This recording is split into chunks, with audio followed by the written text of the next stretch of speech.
బియ్యం అండి. బియ్యం ఎక్కడికి వెళ్ళినా కూడా బియ్యం క్వాలిటీ బాగోట్లేదండి అసలు. బియ్యం చూస్తే రేట్ ఎక్కువ అమ్ముతున్నారు. బియ్యం రేటు కూడా 65 రూపాయలు, 60 రూపాయలు, 58 రూపాయలు, 55 రూపాయలు. ఈ బియ్యం కూడా మంచి క్వాలిటీ కానే కాదు. అవి కోటా బియ్యం పాలిసి పట్టించి అవి ఆ బ్యాండ్ ఈ బ్యాండ్ అని చెప్పి వాటిని అట్లా కొట్లకి సేల్ చేస్తారండి.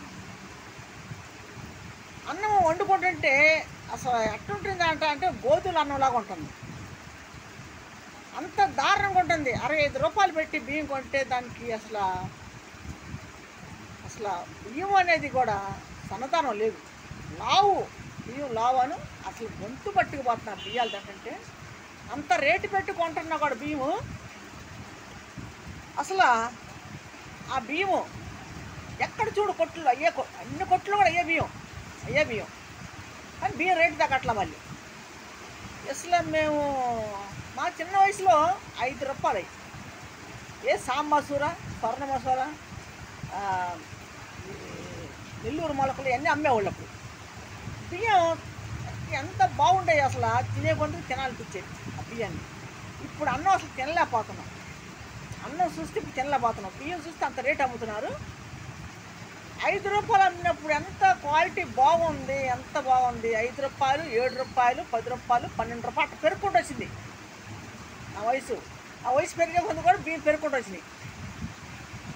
25 రూపాయలు, 18 రూపాయలు, 19 రూపాయలు, 25 రూపాయలు అటు చేసుకుంటూ వచ్చారు. తర్వాత 30 రూపాయలు, తర్వాత 40 రూపాయలు అయింది, 45 రూపాయలు అయింది, 50 రూపాయలు అయింది. ఇప్పుడు 60 రూపాయలు, 65 రూపాయలు బియ్యం. అంత రేటు పెట్టి కొంటున్నా కూడా బియ్యం బాగోట్లా. అసలు ఆ బియ్యం తింటుంటే ఎట్టున్నాయంటే గోధుల అన్నం. ఇదివరకు మా చిన్నపిల్లప్పుడు గవర్నమెంట్ స్కూల్లో పెట్టేవాళ్ళు ఉప్మా అని. గోధుమరావు ఉప్మా చేసి పెట్టేవాళ్ళు మేము చిన్నపిల్లప్పుడు గవర్నమెంట్ స్కూల్లో.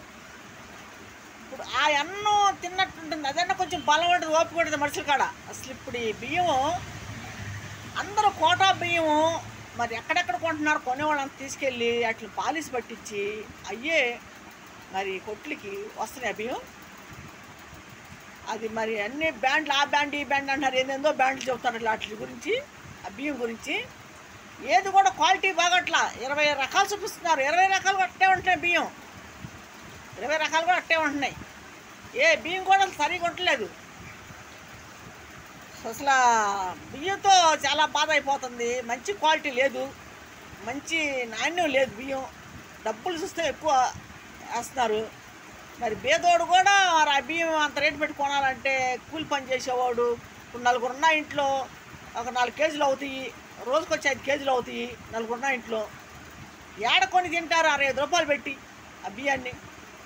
మేము చిన్నపిల్లప్పుడు మంచిగా బియ్యం చక్కగా ఉండేవి, బియ్యం బాగుండేవి. నూకలు కూడా గండ్ర నూక అని వచ్చేది. గండ్ర నూక అని సగం ముక్క అనమాట. బియ్యంలో సగం ముక్క. ఆ అన్నం వండుకుంటే ఎంత కమ్మగా ఉండేది అసలు. మేము చిన్నపిల్లప్పుడు మా అమ్మ వండేది. మామూలు రైస్ వండేది, నూకలు అన్నం వండేది. ఎంత కమ్మగా ఉండేదండి. పప్పు చారు చేసుకున్నా కూడా తిన్న కమ్మగా తినేవాళ్ళం అన్నం. ఇప్పుడు ఏంటి అన్నం అసలు రుచి పచ్చి ఉండలేదు. అసలు ఒరిగడ్డి తిన్నట్టే ఆ అన్నం. ఇప్పుడు వచ్చే బియ్యాలు అన్నీ కూడా ఒరిగడ్డి తినట్టే ఉంటుందండి. అసలు ఏమీ బాగట్లేదండి బియ్యం. అసలు బియ్యం క్వాలిటీ బాగట్లా. బియ్యాలు రేట్లు పెరిగిపోయినాయి. బియ్యాలు చూస్తే ఇప్పుడు రేట్లు పెరిగిపోయినాయి. అంత రేటు మీద కొనుక్కొచ్చి బియ్యము అసలు ఏమి తింటావో ఏంటో ఆ బియ్యం అర్థం కావట్లేదు. ఆ రకంగా కొట్లలో కూడా డిమాండ్ చేస్తున్నారు బాగా రేట్లు. మరికి మిల్లుల కాడ ఎంత పడుతుందో తెలియట్లేదు, రైతు కాడ ఎంత పడుతుందో తెలియట్లేదు. కొట్టుల్లో మడికి విపరీత రేట్లు చెప్తున్నారు, విపరీత రేట్లు. మరి రైతు కాడ ఎంత ఉంటుందో తెలియట్లా, మరి మిల్లు దగ్గర ఎంత ఉంటుందో తెలియట్లా మరి రేటు. మరి రైతు పండించే రైతుకు మరి అతనికి మరి గిట్టుతుందో లేదో తెలియట్లా. మరి ఆయన పండించిన రేటు, మరి ఆయన చాకిరి ఎంత కష్టపడతాడు రైతు. మరి ఆ రైతుకి రూపాయి గిడుతుందో లేదో తెలియదు. కానీ కొట్లోళ్ళ మటుకి దోసుకుంటున్నారు. చిల్లర కొట్లకి ఏ కొట్టు చూడు బియ్యం విపరీతం రేట్లు 70 రూపాయలు, 65 రూపాయలు, 60 రూపాయలు, 58 రూపాయలు. ఈ రకంగా ఉన్నాయి రేట్లు. ఇంకా తక్కువ లేదు. ఇంకా 55 కానీ ఇంకా తక్కువ లేదు. తక్కువ క్వాలిటీ అంటే లేదు, తక్కువ రేటు లేదు. అంత రేటు పెట్టి అసలు నలుగురు ఉన్న ఇంట్లో తెచ్చుకొని తినాలంటే ఎంత కష్టం అయిపోతుంది. కూలి నా చేసుకునేవాడికి కూలి పని లేక మరి ఎంత యాత్ర పడతారు, వాళ్ళు ఎంత బాధపడతారు. ఒక్కడెళ్ళి తీసుకురావాలి. నలుగురు ఉంటారు ఇంట్లో, ఒక్కొక్క ఇంట్లో నలుగురు ఉంటారు. మరి ఒక్కడు తీసుకొచ్చి మరి ఇల్లు పోషిస్తాడా, ఇంటి అద్దెలన్నీ కడతాడా, కరెంటు బిల్లు అని కడతాడా, మరి ఎన్నైనా చూసుకుంటాడు. ఇంట్లో రోగాలు రొప్పులు పిల్లలకి భార్యలు కానీ అసలు ఎంత ఇబ్బంది పడతాడు. ఈ బియ్యం రేటు చంద్రబాబు అనే ప్రతి దానికి రేట్లు తగ్గిస్తే బాగుంటుంది. నూనెలు కానీ పప్పు కానీ బియ్యాలు కానీ రేట్లు తగ్గిస్తే బాగుంటుంది. మరి అంతకుముందు హైదరాబాద్లో సన్న బియ్యం ఇస్తున్నామన్నారు కోటాలో. మరి ఇప్పుడు సన్న బియ్యం తారికి అది అమలు అవ్వలేదో ఏమో తెలియలేదు. మరి లావు బియ్యం వస్తున్నాయి. ఈ బియ్యం కూడా కొంతమంది తినలేక అమ్ముకుంటున్నారు. అవి కొనుక్కెళ్ళిన వాళ్ళందరూ అవి పాలిసి పట్టించి అవి కొట్లకు వస్తున్నాయి. ఆ బియ్యం కొట్లలోంచి దోసుకుంటున్నారు డబ్బు. అసలు ప్రజల్ని కొల్లగొడితే కానీ ప్రజలకి మంచి క్వాలిటీ అమ్ముదామని లేనే లేదు.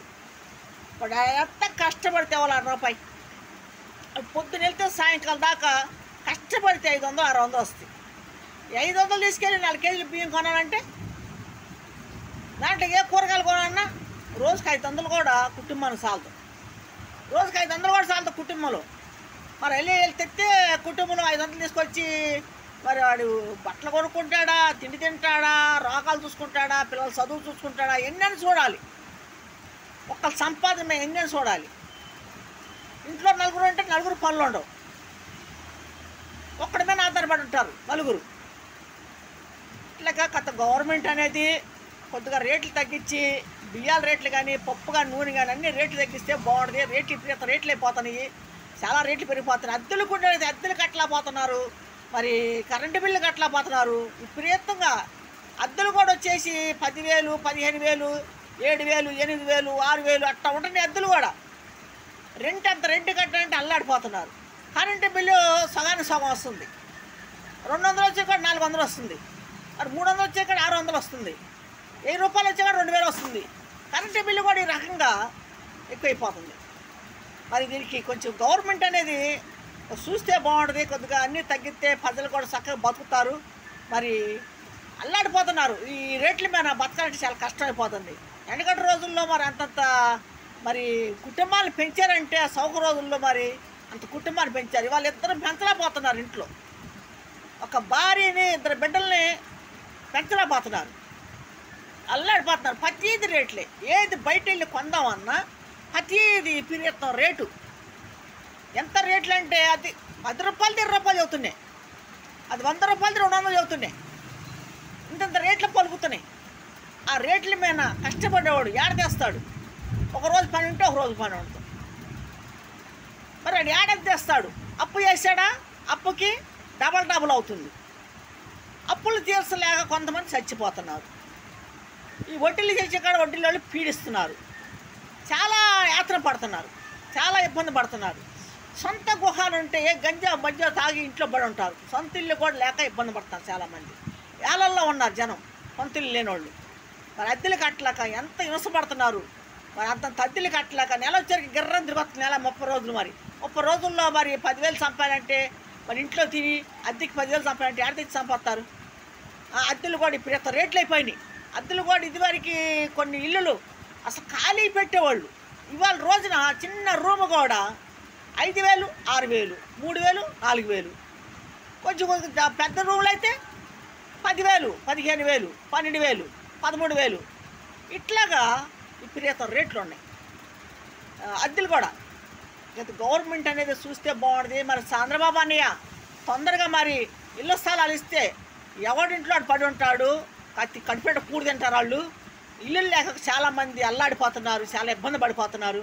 మరి చంద్రబాబు అన్నయ్య, మరి లోకేష్ బాబు, పవన్ కళ్యాణ్ గారు, మరి అన్నయ్య చంద్రబాబు అన్నయ్య మరి మీరు గమనించండి. లేని వాళ్ళని గమనించండి, పేదవాళ్ళని కానీ గమనించి వాళ్ళకి ఇళ్ళ స్థలాలు ఎక్కడో చోట ఏర్పాటు చేస్తే వాళ్ళు గుడిసో పడి చేసుకున్న వాళ్ళు ఇంట్లో పడి ఉంటారు. తెచ్చుకున్నది ఇంట్లో కమ్మగా తింటారు. వాళ్ళు ఎంతో యాత్ర పడతారు. అద్దెలు కట్టలేక, పిల్లలతో రోగాలతో హాస్పిటల్కి వెళ్ళలేక, ఇంట్లో భార్య హాస్పిటల్కి వెళ్ళాక, మరి ఆ మనిషికి బాగపోతే చాకరీ చేసే మనిషి ఇంట్లో ఉంటే అతనికి ఎంత ఇబ్బంది, ఇంట్లో కుటుంబం ఎంత ఇబ్బంది. ఒక్కడ మీద 4 బతకాలి, 3 బతకాలి, 2 బతకాలి, ఎంత ఇబ్బంది పడతారు. మరి అందరికీ పనులు ఉండవు, అందరికీ పనులు ఉండవు, చాలా ఇబ్బంది పడుతున్నారు.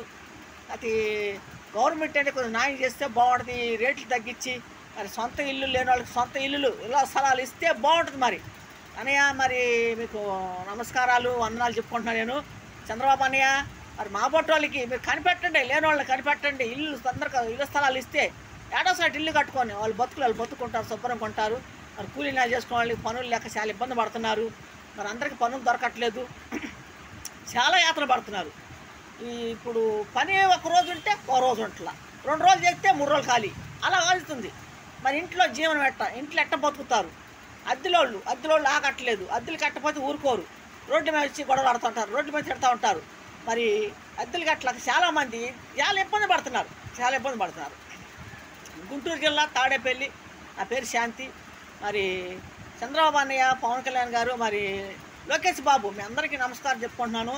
తొందరగా ఇళ్ల స్థలాలు ఇస్తే మీకు వందనాలు చెప్పుకుంటాను.